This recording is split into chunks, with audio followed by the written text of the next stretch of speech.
Meus sogros querem arruinar nosso casamento por causa da política de 100 crianças, ligando para todos pedindo que cancelem seus voos. Mas eles arruinaram o próprio casamento, só por causa do filho da noiva infiel do meu cunhado. Meu noivo, Eli, e eu estamos juntos há 5 anos e noivos há 10 meses. Nosso casamento está a apenas 7 semanas de acontecer, mas em vez de ser um momento para prepararmos nossa cerimônia, ele se transformou em um campo de batalha. O motivo? Pedimos que não houvesse crianças no nosso casamento. Tudo começou no mês passado, durante o jantar de domingo com os pais de Eli. A mãe dele, Abigail, começou a perguntar sobre a organização dos assentos, e eu mencionei que já havíamos finalizado tudo com base na nossa política de não permitir crianças. Ela congelou no meio de uma mordida e trocou um olhar com o pai de Eli, Ezra. Ezra largou o garfo e perguntou se estávamos falando sério sobre não permitir crianças. Ambos assentimos. Expliquei que havíamos sido claros desde o início, isso estava impresso em todos os convites que enviamos há 2 meses. Abigail começou a listar razões pelas quais isso era inaceitável.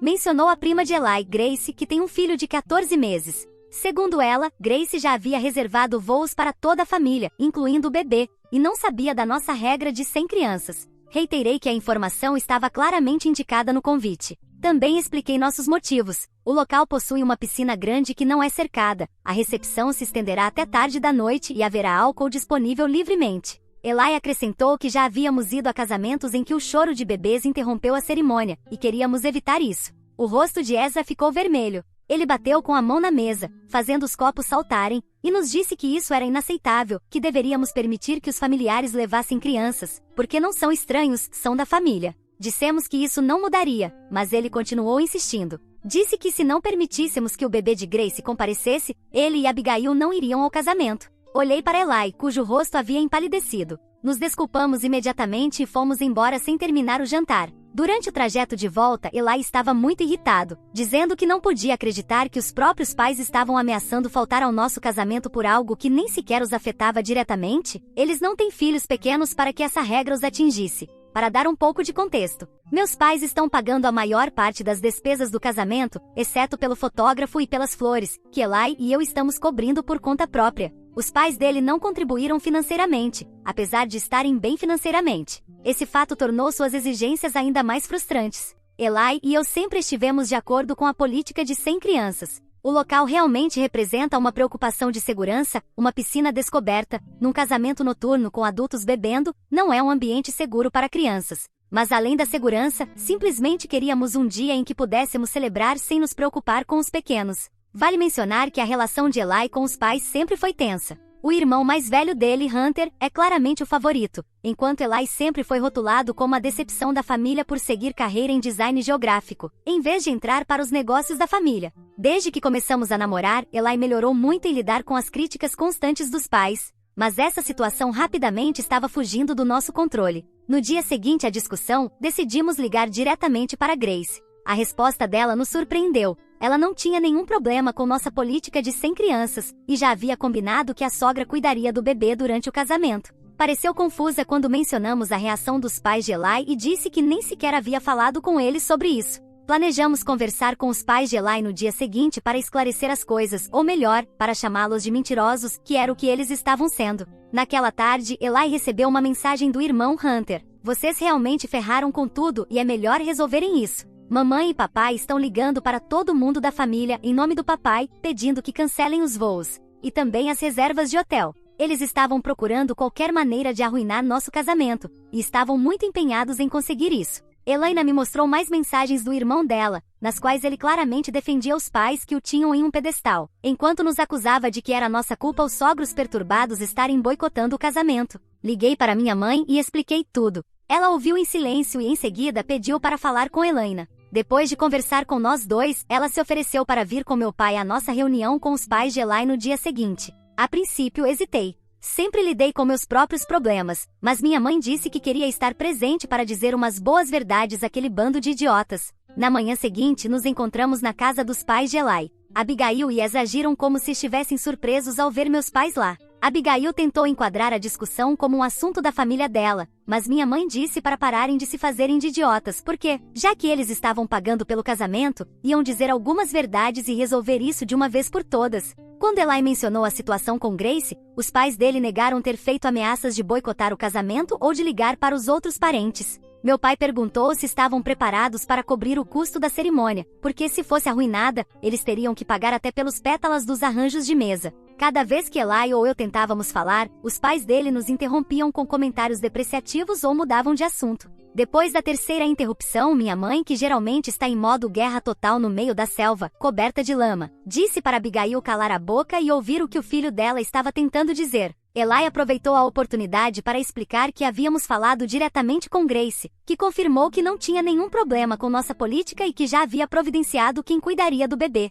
Os pais de Eli pareceram surpresos. Admitiram que, na verdade, não tinham conversado com Grace sobre o assunto, mas presumiram que ela se ofenderia. Meu pai mencionou os contratos que assinamos com os fornecedores e insinuou possíveis consequências legais se eles interferissem com nossa lista de convidados. Ao final da reunião, os pais de Eli admitiram a contragosto que haviam exagerado. Concordaram em não entrar mais em contato com outros parentes sobre a ideia de faltar ao casamento e confirmaram que compareceriam. Mas Ezra disse que isso não era suficiente, que deveriam ligar para todos e pedir que não cancelassem os voos e que consertassem isso. Minha mãe, por trás, disse que eles não iriam querer que ela tivesse que voltar àquela casa. No carro, Eli disse que era a primeira vez que via os pais recuarem diante de uma exigência. Meus pais nos garantiram que nos ajudariam com tudo o que pudessem caso surgissem mais problemas. Naquela noite recebemos uma ligação de Grace. Ela havia entrado em contato com outros parentes para explicar a situação. Depois de ouvir sobre o drama, segundo ela, a maioria dos familiares de Eli achava que os pais dele estavam sendo ridículos e apoiavam totalmente nossa decisão. Concordamos com Eli que se eles sequer tentassem mudar qualquer coisa no casamento, por menor que fosse, estariam fora. E se o irmão dele ligasse novamente para defendê-los, também estaria fora. 7 semanas pode não parecer muito tempo, mas parece uma eternidade quando se está esperando para ver se seus sogros farão mais um escândalo. Por enquanto, há paz. Mas mantenho minha guarda levantada. Nosso casamento vai acontecer com ou sem a aprovação deles, e com ou sem a presença deles. Atualização 1. Já se passaram 3 semanas desde o confronto com os pais de Elaina, e eu gostaria de poder dizer que tudo se acalmou, mas isso está longe de ser verdade. No fim de semana passado, participamos de um churrasco em família na casa do tio de Elaina. Parte da família estendida estava lá, incluindo Grace e o marido, que tinham viajado para a cidade. O bebê deles estava com os avós. A princípio, tudo parecia estar bem. Abigail e Ezra estavam civilizados, até amigáveis com meus pais, que também compareceram. Comecei a pensar que talvez já tivéssemos superado o drama do casamento. Durante o jantar, a tia de Elaina mencionou nosso casamento que se aproximava, perguntando sobre os últimos preparativos. Mencionei nossa última visita ao local do casamento e como estávamos finalizando o cardápio. Foi então que Abigail interrompeu para anunciar que tinha tomado a liberdade de fazer reservas para o jantar de ensaio em um local maior, que pudesse acomodar crianças. Nem sequer havíamos planejado fazer um jantar de ensaio, já que o orçamento já estava apertado. Abigail continuou explicando que havia convidado vários outros membros da família, a maioria com crianças pequenas, para esse jantar que ela havia organizado sem nosso conhecimento ou consentimento. Quando Eli perguntou quem pagaria por esse jantar, Ezra respondeu com superioridade que eles o fariam, então deveriam ter voz sobre quem compareceria. Deixaram claro que esse seria o compromisso deles, respeitariam nossos desejos para a cerimônia e recepção, mas esperavam que incluíssemos as crianças no jantar de ensaio que estavam organizando. Todos nos observavam, esperando nossa reação, e eu não queria causar outra cena. Eli agradeceu aos pais pela oferta, mas disse que precisaríamos discutir isso em particular primeiro. Abigail pareceu satisfeita com essa resposta, acreditando claramente que eventualmente cederíamos. No caminho de volta para casa, Eli estava incomumente calado. Quando chegamos ao nosso apartamento, ele me revelou que seu irmão, Hunter, havia ligado mais cedo naquele dia com uma confissão inesperada. Aparentemente, os pais de Eli nunca tiveram a intenção de ligar para os familiares pedindo para boicotar o casamento. A ideia de enviar aquelas mensagens ameaçadoras foi de Hunter, esperando nos pressionar a mudar de ideia porque queria levar o filho de 4 anos de sua nova namorada ao casamento. Fiquei extremamente surpreso. Hunter deliberadamente escalou a situação para nos manipular, e os pais de Eli ou concordaram com isso ou permitiram que ele agisse em nome deles. De qualquer forma, eles mentiram para nós durante o confronto. No dia seguinte, visitamos meus pais para discutir a situação do jantar de ensaio. Meu pai apontou que isso poderia ser uma tentativa dos pais de Eli de salvar as aparências diante da família, ao organizar um evento que incluísse crianças. Poderiam se posicionar como aqueles que contribuíram com o casamento. Além disso, fizeram tudo publicamente, tanto para que as pessoas soubessem que tinham pago algo, quanto para tornar difícil para nós recusarmos. Eli ligou para os pais naquela noite. Agradeceu pela oferta do jantar de ensaio, mas explicou que já havíamos organizado uma pequena reunião com apenas os membros da festa de casamento em nosso apartamento, após o ensaio. Sugeriu que eles poderiam organizar um jantar de família separado antes ou depois do fim de semana do casamento, se quisessem incluir a família estendida. Abigail não reagiu bem a isso, acusou Eli de rejeitar seu ramo de oliveira, e afirmou que ele com certeza estava me ouvindo, em vez de pensar por si mesmo.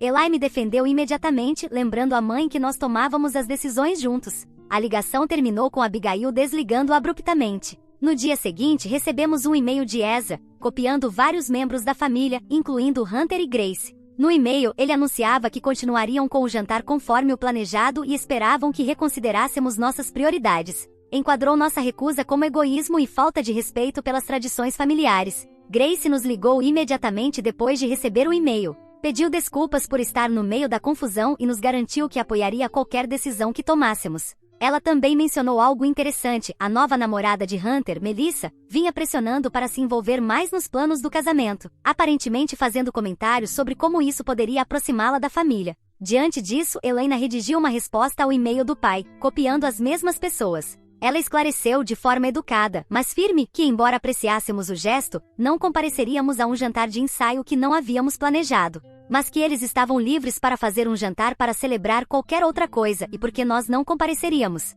Explicou que nosso fim de semana de casamento estava cuidadosamente programado e que não aceitaríamos mudanças de última hora. Após enviar o e-mail, Eli recebeu várias mensagens de texto de parentes expressando seu apoio. Até mesmo sua avó ligou para dizer que achava que seu filho e sua nora estavam sendo idiotas demais. O apoio mais surpreendente veio do primo de Eli, que revelou que Ezra e Abigail haviam feito truques semelhantes no casamento deles 5 anos atrás, tentando forçá-lo e a esposa a convidar parentes distantes que nunca haviam conhecido. O primo lamentou ter cedido às exigências deles e nos disse para permanecermos firmes, ao menos por ele. Ontem, Hunter apareceu em nosso apartamento sem avisar. Queria falar com Eli a sós, mas Eli insistiu que eu ficasse. Hunter admitiu ter enviado as mensagens ameaçadoras, mas alegou que só estava tentando ajudar a resolver a situação. Quando Eli o pressionou sobre a participação de Melissa, Hunter disse que ela só queria estar envolvida e que não queria comparecer ao casamento sem o filho. Nós nem sequer conhecemos Melissa ainda. Sabíamos apenas que Hunter havia respondido ao convite marcando que compareceria com um acompanhante. Há algum tempo, já tínhamos deixado claro que nada no casamento estava aberto a debate, seria como havíamos planejado e ponto final. Hunter foi embora. Já tomamos a decisão de retirar o convite de Hunter e dos meus sogros, e indiretamente também de Melissa, mesmo sem conhecê-la. Ezra e Abigail estão seguindo com o jantar de ensaio, mesmo tendo deixado claro que não compareceremos. E já os informamos que não irão ao casamento. Vários parentes entraram em contato conosco pedindo esclarecimentos sobre os acontecimentos, já que não sabem mais em quem acreditar. Elena e eu decidimos focar em nossos planos originais e ignorar o drama tanto quanto possível. Meus pais têm sido incrivelmente solidários, cuidando de parte da comunicação com os fornecedores para reduzir nosso estresse. Também contratamos um coordenador para o dia do casamento, que lidará com qualquer problema que possa surgir na própria cerimônia. Meus sogros Hunter e Melissa podem fazer todo o jantar que quiserem com crianças, pode até ser um jantar de ensaio completo, mas não será para o nosso casamento. Atualização 2. Com nosso casamento se aproximando, o estresse não diminui, ainda mais quando se tem sogros como os meus. Na semana passada, fizemos a contagem final dos convidados para o casamento. Vários parentes de Elaia que inicialmente haviam confirmado presença, mudaram suas respostas para "infelizmente, não poderei comparecer". Quando Elaia ligou para um de seus primos para perguntar por que não viria mais, ele admitiu que Abigail havia ligado, alegando que nosso local havia mudado suas políticas e agora exigia que todos os convidados pagassem sua própria conta no bar. Depois de tudo o que aconteceu, os pais de Elaia ainda estavam tentando sabotar nosso casamento a todo custo, espalhando informações falsas para os convidados. Elaia imediatamente enviou uma mensagem a todos os seus parentes, esclarecendo que não houve nenhuma mudança no local nem nos detalhes da recepção.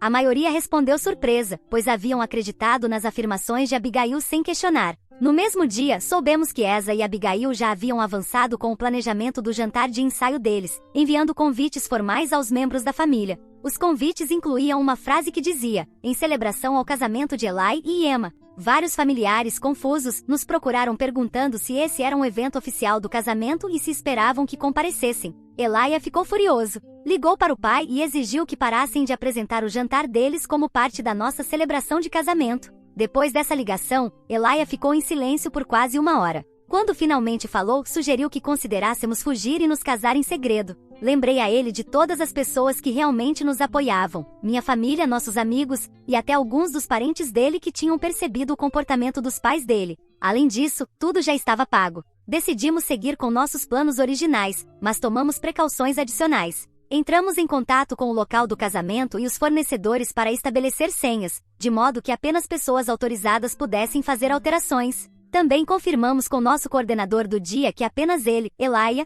eu ou meus pais estávamos autorizados a fazer qualquer modificação no grande dia. 2 dias atrás, a namorada de Hunter, Melissa, me enviou uma mensagem pelas redes sociais. Ela se apresentou e disse que queria esclarecer algumas coisas, sugerindo que nos encontrássemos para um café. Pensei, por que eu me encontraria com essa pessoa que nem conheço? Mas depois reflete que o que meus sogros ou Hunter costumam dizer normalmente é mentira. Na cafeteria, Melissa começou pedindo desculpas por qualquer mal-entendido, mas rapidamente mudou de assunto para explicar o quanto Abigail estava magoada com nossa decisão de não incluir crianças. Ela me revelou algo que eu não sabia. Abigail estava planejando anunciar na nossa recepção que ela e Ezra pagariam férias em família para comemorar o 35º aniversário de casamento deles. As férias, supostamente marcadas para o próximo verão, incluiriam todos os membros da família, inclusive as crianças. Segundo Melissa, nossa política de não permitir crianças arruinou essa surpresa, pois Abigail sentiu que isso enviava a mensagem errada sobre a importância da família.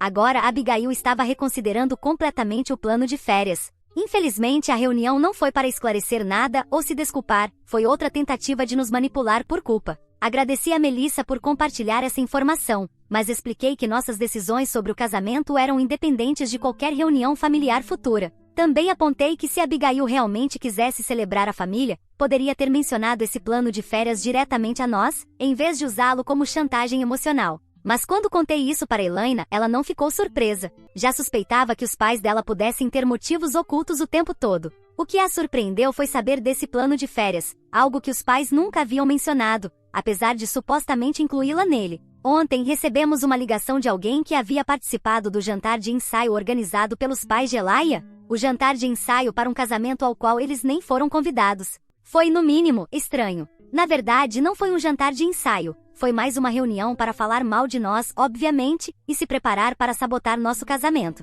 Por sorte, não foi muita gente, e só havia uma criança, o filho de Melissa. Mas a pessoa que nos ligou disse que foi porque havia comida e bebida alcoólica de graça, então não quis perder. Falamos com a segurança do local do casamento e fornecemos fotos dos pais de Elijah, de seu irmão e de Melissa, pedindo que ficassem atentos a qualquer tentativa de boicote que esses revolucionários pudessem tentar. Também pedimos ao meu irmão que ficasse por perto durante a recepção, caso fosse necessária alguma intervenção. Estamos agora focados nos últimos detalhes e tentando manter o pensamento positivo. Atualização 3. Já se passou um mês desde o dia do nosso casamento, e finalmente estou pronta para compartilhar o que aconteceu e como as coisas estão agora. Na manhã do nosso casamento, o clima estava perfeito, o que me colocou de ótimo humor. Os preparativos transcorreram sem contratempos, e à tarde eu estava me vestindo com minhas madrinhas enquanto Elijah estava com seus padrinhos em outro cômodo. 1 hora antes da cerimônia, minha mãe recebeu uma ligação da segurança do local. Os pais de Elijah haviam chegado mais cedo e estavam insistindo em vê-lo imediatamente.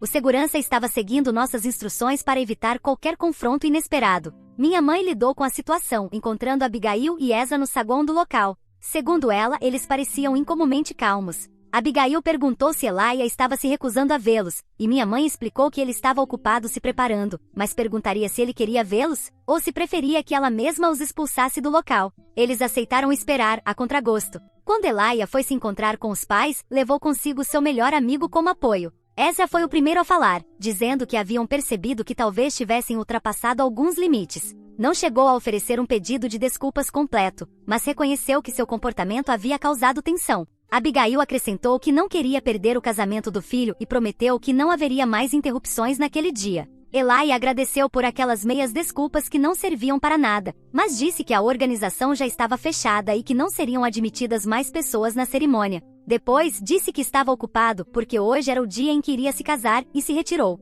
A cerimônia aconteceu perfeitamente. Não sabemos para onde foram os pais de Elijah, mas no que diz respeito ao casamento, eles não estavam presentes. Também não tivemos notícias de Hunter ou de sua namorada. Não houve interrupções durante os votos, nem objeções levantadas, nada além da celebração que havíamos imaginado. Na recepção, tínhamos disposto os assentos de forma que os pais de Elaia se sentassem em uma mesa com meu tio, que trabalha como mediador e tem uma presença muito serena. No fim, isso não foi necessário, porque tê-los desconvidado resolveu grande parte dos nossos problemas. Uma semana após o casamento, partimos para a lua de mel. Decidimos desligar completamente nossos telefones durante os 10 dias em que estaríamos fora, a melhor decisão que poderíamos ter tomado. Ao voltar, encontramos inúmeras mensagens de familiares e amigos dizendo o quanto o casamento havia sido lindo. Entre as mensagens, havia uma surpreendente de Abigail. Ela começava dizendo que estava muito magoada por ter perdido o casamento do filho, e que ficava triste por termos sido tão cruéis com eles. Afirmava que se apenas tivéssemos aceitado seu ramo de oliveira, tudo isso teria se resolvido de forma mais fácil e ninguém teria precisado sofrer. A mensagem continuava por várias linhas, mas a apagamos assim que percebemos que nada do que ela dissesse nos serviria. Hunter não tentou entrar em contato conosco desde o casamento. Segundo Grace, ele e Melissa terminaram pouco depois da nossa recepção. Aparentemente, Hunter descobriu que Melissa havia se divorciado porque havia sido infiel ao ex-marido. Então Hunter perdeu o interesse tanto por Melissa quanto pelas crianças. Ou seja, todo um escândalo e uma família destruída por causa de uma mulher que nem valia a pena. Mas a culpa é dos meus sogros. Porque se eles tivessem impedido Hunter desde o início, quando ele teve a ideia maluca de transformar o meu casamento por causa de uma mulher que mal conhecia, nada disso teria acontecido. Abigail não estaria magoada, e meus sogros teriam participado do casamento. Atualização 4. Se vocês estavam se perguntando o que aconteceu com a viagem em família que meus sogros haviam planejado, esta é a atualização que estavam esperando. Meus sogros fizeram, sim, uma viagem de aniversário, mas não pagaram pela família nem levaram crianças. Foram apenas os dois e Hunter. Por mais estranho que pareça, não acho que eles realmente planejavam convidar muitas pessoas, especialmente pelo tipo de viagem que fizeram. Foi para o exterior e teria custado muito mais do que um casamento. Acredito que o plano inicial incluía Melissa e seu filho, mas nunca nos incluiu, nem a nós, nem a mais ninguém. Pelo que sabemos sobre essa viagem, minha sogra passou mal no primeiro ou no segundo dia e passou o resto do tempo vomitando no banheiro. Só melhorou no final depois de consultar um médico que disse que ela havia sofrido uma intoxicação alimentar. Tudo porque comeu um prato típico local ao qual não estava acostumada. E como Abigail tem um estômago sensível, expulsou tudo o que tinha dentro, menos o seu senso de superioridade. Porque ao voltar, ela disse a todos que não se deveria viajar para aquele país. Assumir a responsabilidade por ter comido algo mal cozido? Nem pensar. Experimentar comidas novas? Jamais. A culpa, claro, não foi dela, foi de outra pessoa, como sempre. No entanto, isso não é tudo da minha atualização. Meus pais decidiram processar meus sogros por tentarem sabotar o casamento que eles pagaram. Estão argumentando que tiveram que se estressar e gastar mais dinheiro do que o planejado por culpa dos meus sogros. Por exemplo, com segurança extra. E como este é um país onde se processa por tudo, meus pais acham que não é má ideia manter essa reputação, processando alguém que realmente merece. Eu não faço parte dessa ação judicial, mas Hunter tentou me convencer a pedir aos meus pais que não seguissem com isso. Ele apareceu na nossa casa e disse a Elaia que queria falar comigo, mas meu marido respondeu que não havia nada para discutir comigo. Hunter insistiu, dizendo que precisava falar comigo porque, segundo ele, a esposa dele, vadia, estava causando problemas aos pais dele. Elaia o empurrou para fora de casa e fechou a porta. Mas Hunter começou a chutar a porta da garagem. Tudo terminou com uma ligação para a polícia e um processo contra Hunter exigindo que ele pague pelos danos, porque ele não só danificou a estrutura, como também o mecanismo que abre e fecha a porta. Agora, não sei o que vai acontecer com esses processos, mas eles estão aí, esperando sua resolução. Atualização 5. Já recebi os 2 veredictos das ações judiciais. Meus pais ganharam o processo contra meus sogros no valor de $15.000, o que cobre grande parte do custo do casamento. Fico feliz que eles tenham conseguido recuperar parte do dinheiro que investiram na cerimônia, e ainda mais feliz que tenham recuperado isso diretamente dos meus sogros. O mínimo que eles mereciam. Nossa ação contra Hunter foi menor, mas ele teve que pagar os $2.000 necessários para consertar a porta. Além disso, ele recebeu 2 anos de liberdade condicional por sua atitude. Ele achava que estava fazendo um ponto com violência, mas o juiz preferiu colocar um ponto final no histórico dele.